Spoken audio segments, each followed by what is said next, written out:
Bonjour, bonjour à tous, bienvenue pour cette nouvelle édition du Club IMO, le club de l'immobilier. Avec notre invité aujourd'hui, c'est Yann Géano. Bonjour. Bonjour Olivier Marin. Vous êtes le directeur exécutif du réseau La Forêt, l'un des plus importants réseaux de France, environ 700 agences dans l'Hexagone. Et vous publiez votre note de conjoncture sur le bilan 2014 et les tendances 2015 des marchés de l'immobilier résidentiel dans l'ancien. Alors, parmi les principales observations, vous notez une fracture, des écarts de prix très importants en France.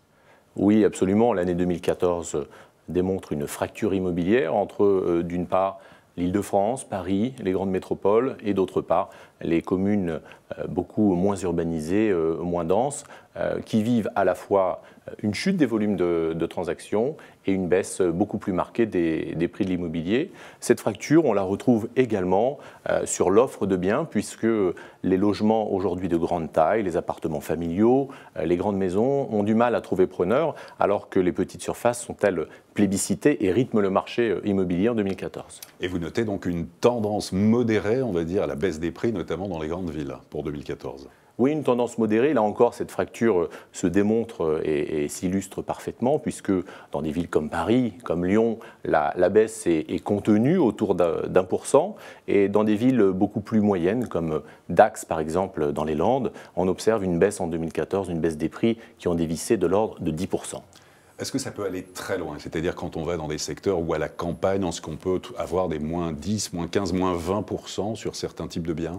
Alors en effet, néanmoins, pour qu'il y ait une baisse de prix, il faut qu'il y ait des transactions.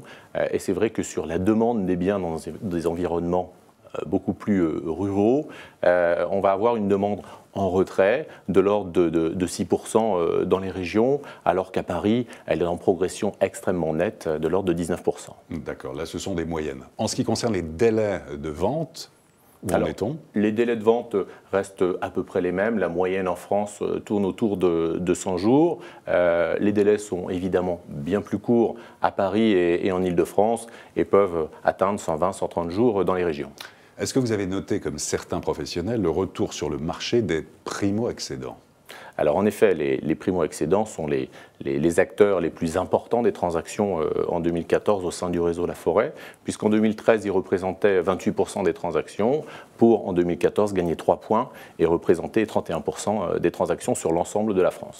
Qu'est-ce qui a permis, selon vous, en priorité, de tenir le marché? Est-ce que ce sont essentiellement les taux de crédit très attractifs?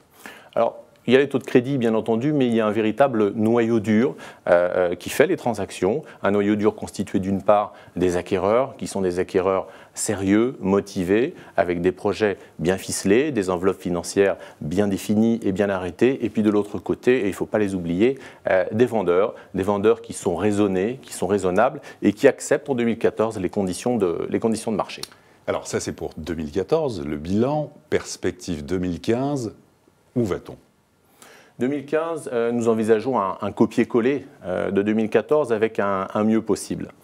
Un copier-coller puisque d'une part ce noyau dur reste présent, les fondamentaux sont bons, les acquéreurs porteurs de projets vont continuer à rencontrer les vendeurs beaucoup plus raisonnables et un mieux possible puisque la marche arrière du gouvernement sur l'encadrement des loyers qui n'est plus fixé qu'à Paris à titre expérimental pourrait donner un peu plus de confiance et surtout beaucoup plus de visibilité et de perspective aux investisseurs qui pourraient redonner du rythme au marché immobilier en 2015. Sur l'évolution des prix 2015, donc de l'ordre de... Évolution des prix, une baisse qui continue, cette pente douce contenue vraisemblablement autour de 2%. Alors, vous l'évoquiez notamment, le gouvernement et les mesures pour tenter de relancer le logement en France. Il y a l'encadrement des loyers qui va être mené à titre expérimental à Paris. Selon vous, est-ce que ça va faire baisser les prix ou pas du tout? Non, je ne pense pas qu'à Paris, les loyers baissent. Dans les mesures fiscales qui devraient avoir un impact sur le marché immobilier en 2015, il y en a pléthore.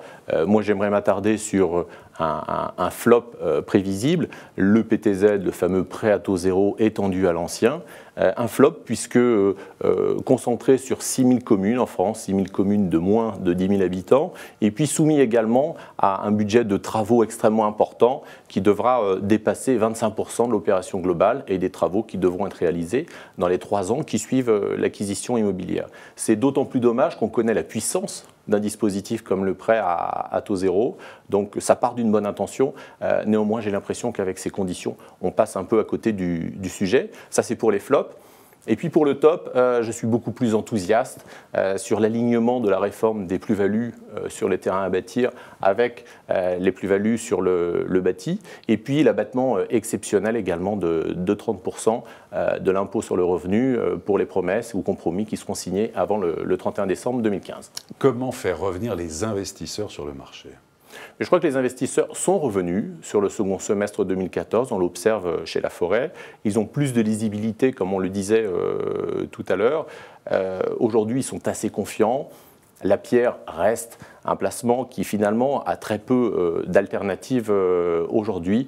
Donc il suffit de leur donner un peu de stabilité fiscale et un peu de visibilité. Et on peut avoir de la rentabilité, c'est un placement intéressant. On peut encore gagner de l'argent avec l'immobilier ? Oui, on peut gagner de l'argent avec l'immobilier.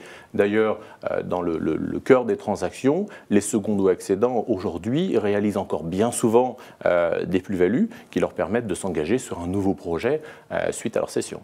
Pour terminer, en quoi faut-il être particulièrement attentif actuellement, dans cette période aussi, on manque de repères par rapport au marché, quand on souhaite acheter ou vendre un bien immobilier ? Alors 2 repères assez simples.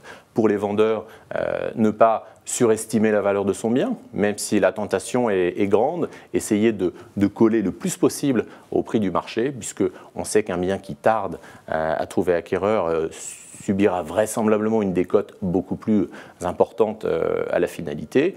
Et puis pour les acquéreurs, le bilan est assez simple. En 3 ans, depuis 2011, les prix en moyenne en France ont baissé de plus de 6%. Sur la même période, les taux d'intérêt sont passés de quasiment 4% en 2011 à 2,36% en moyenne en décembre 2014. Donc c'est vrai que la conjoncture est globalement extrêmement favorable pour finaliser un projet immobilier. Yann Jeannot, merci beaucoup. Merci à vous. Et à très bientôt pour une prochaine édition du Club Immo, Explore Immo, Le Figaro.